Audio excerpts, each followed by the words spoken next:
Part 2, Either Or. Chapter 1, The Man Who Belonged on Earth. Dr. Robert Stadler paced his office, wishing he would not feel the cold. Spring had been late in coming. Beyond the window, the dead gray of the hills looked like the smeared transition from the soiled white of the sky to the leaden black of the river. Once in a while a distant patch of hillside flared into a silver yellow that was almost green, then vanished.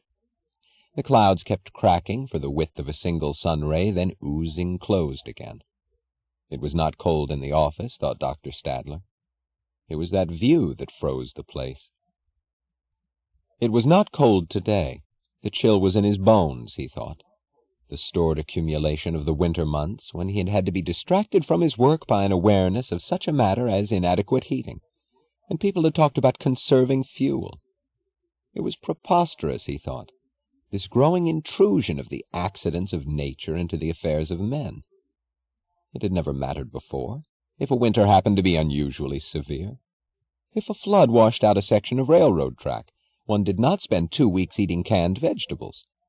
If an electric storm struck some power station, an establishment such as the State Science Institute was not left without electricity for 5 days.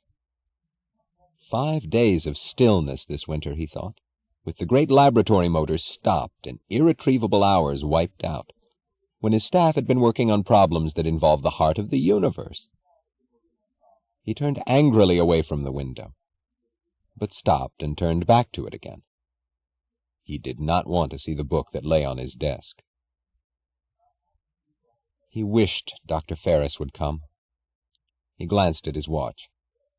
Dr. Ferris was late, an astonishing matter, late for an appointment with him. Dr. Floyd Ferris, the valet of science, who had always faced him in a manner that suggested an apology for having but one hat to take off. This was outrageous weather for the month of May, he thought, looking down at the river. It was certainly the weather that made him feel as he did, not the book. He had placed the book in plain view on his desk when he had noted that his reluctance to see it was more than mere revulsion, that it contained the element of an emotion never to be admitted. He told himself that he had risen from his desk, not because the book lay there, but merely because he had wanted to move, feeling cold. He paced the room, trapped between the desk and the window. He would throw that book in the ash can where it belonged, he thought, just as soon as he had spoken to Dr. Ferris. He watched the patch of green and sunlight on the distant hill, the promise of spring, in a world that looked as if no grass or bud would ever function again. He smiled eagerly, and when the patch vanished, he felt a stab of humiliation at his own eagerness, at the desperate way he had wanted to hold it. It reminded him of that interview with the eminent novelist last winter. The novelist had come from Europe to write an article about him, and he, who had once despised interviews, had talked eagerly, lengthily, too lengthily, seeing a promise of intelligence in the novelist's face, feeling a causeless, desperate need to be understood. The article had come out as a collection of sentences that gave him exorbitant praise, and garbled every thought he had expressed. Closing the magazine, he had felt what he was feeling now at the desertion of a sun ray. All right, he thought, turning away from the window. He would concede that attacks of loneliness had begun to strike him at times. But it was a loneliness to which he was entitled. It was hunger for the response of some living, thinking mind. He was so tired of all those people, he thought in contemptuous bitterness. He dealt with cosmic rays, while they were unable to deal with an electric storm. He felt the sudden contraction of his mouth, like a slap denying him the right to pursue this course of thought. He was looking at the book on his desk. Its glossy jacket was glaring and new. It had been published 2 weeks ago. But I had nothing to do with it, he screamed to himself. The scream seemed wasted on a merciless silence. Nothing answered it, no echo of forgiveness. The title on the book's jacket was, "Why Do You Think You Think?" There was no sound in that courtroom silence within him, no pity, no voice of defense. Nothing but the paragraphs which his great memory had reprinted on his brain. Thought is a primitive superstition. Reason is an irrational idea. The childish notion that we are able to think has been mankind's costliest error. What you think is an illusion created by your glands, your emotions, and in the last analysis by the content of your stomach. That gray matter you're so proud of is like a mirror in an amusement park, which transmits to you nothing but distorted signals from a reality forever beyond your grasp. The more certain you feel of your rational conclusions, the more certain you are to be wrong. Your brain being an instrument of distortion, the more active the brain, the greater the distortion.